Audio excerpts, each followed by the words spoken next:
In this time and ages, we are concerned about supply chain and supply chain financing. We are concerned about inflation, and we are concerned about the possibility to bring capital goods to emerging markets so that people can develop their lives peacefully and without the temptation to emigrate to other areas. Currently, the world is convulsed because of the migration effects, because of the different wars that have to do with our inability to coexist peacefully. If you think deeper, you'll find out that the solution is at the corner of the door, and it's exactly equipment financing. If we provide equipment financing, people will be able to develop their lives peacefully and productively. Welcome to the explanation about what we can do for secure equipment financing, addressed to equipment manufacturers, dealers, bankers, financial institutions, international organizations. My name is Rafael Castillo-Triana, and I am the CEO for Latin American emerging markets of the Alte Group. So, our subject today is about equipment financing, and in particular, is about how can we finance the equipment from the factory itself to the end user. This is, of course, a subject that is already in place for many people, but with a lot of existing problems. This subject is important nowadays because the solution that we are offering during this presentation uh, basically is addressed to strengthen the credit risk mitigation that a regional equipment manufacturer faces vis-a-vis its dealer network. It also provides a good starting point for the credit appetite of banks, lessors, and financial institutions in a way that the interests of these financial institutions can meet the interests of original equipment manufacturers to improve their cash flows and reduce their exposure to risk in countries other than these countries that are part of their comfort zone. And also because for the banks, it opens the door for more revenue generating business, in particular, being able to offer vendor programs, including wholesale or floor plan financing and retail financing or minor plan. All these are possibilities that this presentation and our services can offer. How does it work? Let's start reviewing what is the situation nowadays. The situation is that most of the equipment manufacturers, most of the original equipment manufacturers, are facing the credit risk of their supply chain.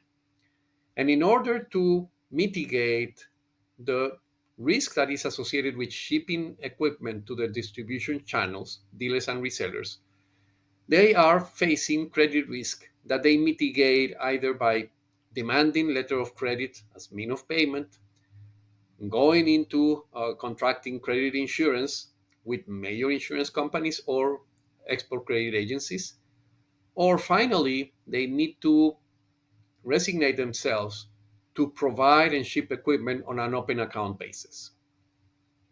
And obviously, in the next step, the distributors or channels find the final customer, the purchaser or the lessee, and that virtual circle, which we hope should be a virtual and not a vicious circle, will provide the resources to pay back the original equipment manufacturer. But in the meantime, and especially during the pandemic, a lot of equipment manufacturers realize that if the distributor channel is insolvent, their position as creditor was unsecured. And that is one of the things that we need to correct. The good news is that, as we will see, most of the emerging markets have adopted legislation that enable the creation of security interest. In the Spanish speaking countries, this is called garantía mobiliaria. in all of the countries are secure transactions or collateral registries. Let's start talking about the first of the alternatives that currently are available for suppliers, original equipment manufacturers, to secure their credit risk vis-a-vis their dealership. And this is a letter of credit. The letter of credit is a letter from a bank guaranteeing that a buyer's equipment payment to a seller will be received on time and for the correct amount. And certainly, the letter of credit offers a lot of comfort to original equipment manufacturers, but it creates a lot of inconvenience. One of them is that, in practical terms, a lot of banks excuse themselves on what they call discrepancies, which is the difference between the instructions that were originally offered by the buyer, uh, given to the bank that opened the letter of credit, and the documentation that the seller submits in order to collect from the bank the letter of credit. These are called discrepancies, and a lot of times generate delays, and sometimes they also generate the impossibility to collect from the letter of credit. Another situation that happens is that banks tend to try to minimize their exposure vis-a-vis their letter of credit. There are two types of letter of credit: confirmed and unconfirmed. Confirmed are the letter of credit that are where the bank that is closer to the seller assumes the liability to pay, regardless of what happened with the original bank of the buyer. But most of the banks tend to refrain from confirming letter of credits, or they charge a large fee for doing that because of the volatility of foreign banks from time to time. Nowadays, a little bit different because the banks in emerging markets are more solid than the banks in developed markets, but that's a different discussion. From the buyer's standpoint, a letter of credit is highly inconvenient because it consumes its credit lines with the banks, and it also represents additional fees and commissions that need to be paid by the dealer, which obviously is not in a position to absorb and accept. So that moves us into the other alternative, which is trade credit insurance. Companies like Allianz, like American Insurance Group, and some other players, they offer credit insurance in exchange of the payment of a premium that is close or greater than 1% annually of the amount of the credit sale. Normally, they only cover the FOB value. It is seldom that they could cover also freight, insurance, and uh, import duties cost. It is very, very improbable that they will do. And in any event, maximum coverage will be 80 to 85% of the total value of the debt, which means that the original equipment manufacturer is retaining between 15 to 20% of the risk in all these transactions.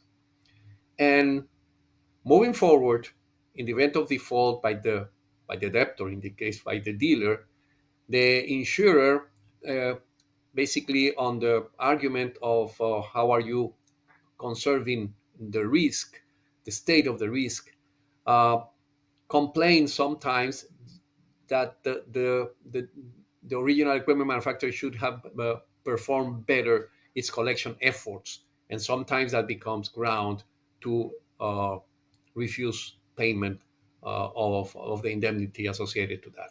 So credit insurance is very complicated in practical terms.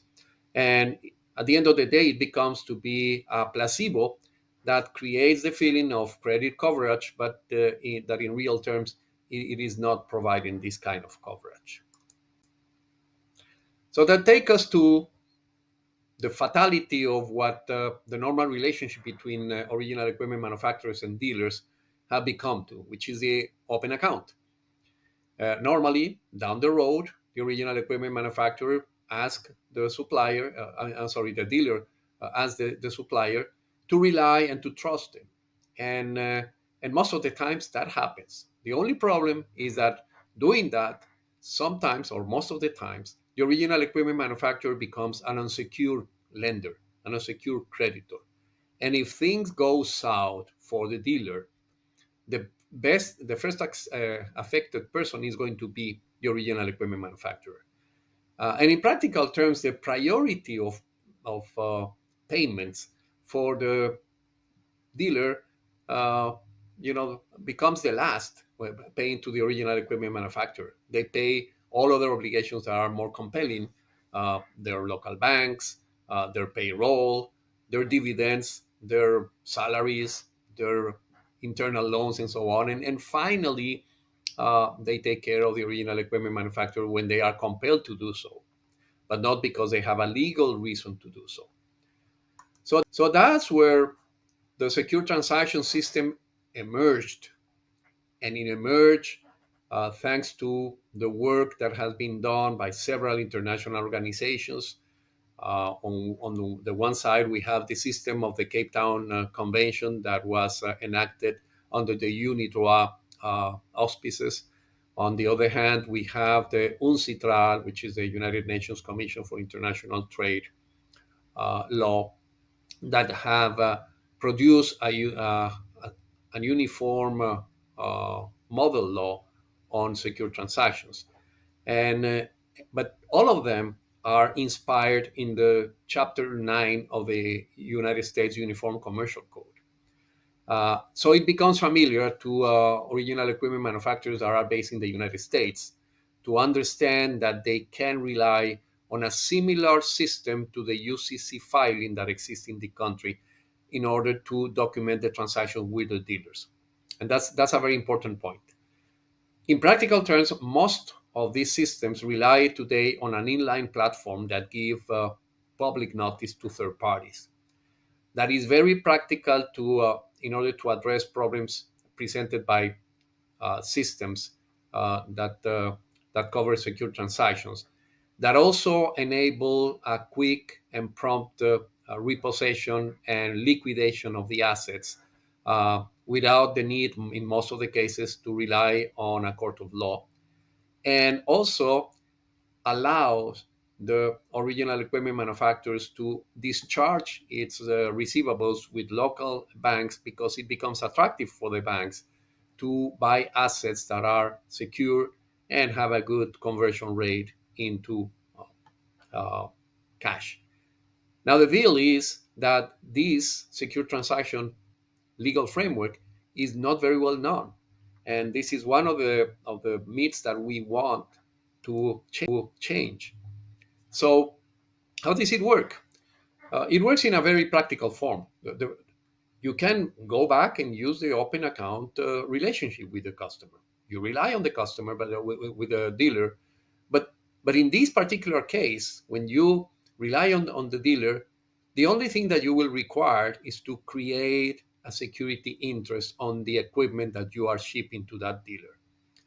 So you can eventually create a master secure transaction agreement, and every shipment that goes there is going to be subject to the same terms and conditions of this security agreement.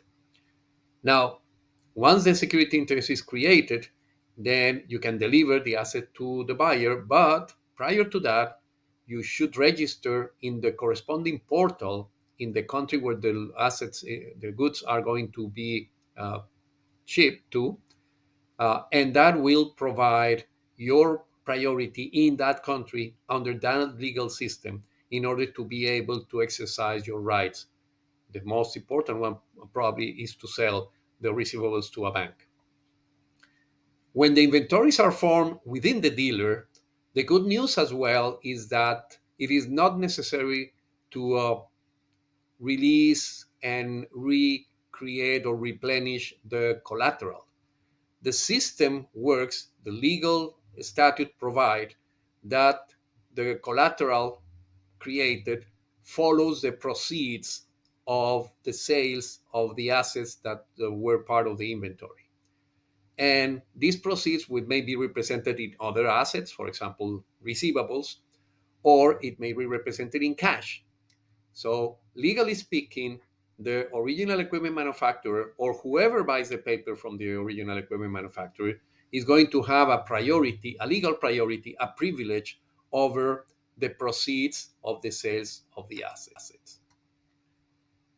Now, this is called, in most of the legislation, derivative or attributable assets, these proceeds, and they are defined in the law. This, as you can see, is the literal translation of some of the statutes that have been adopted by many countries in Latin America.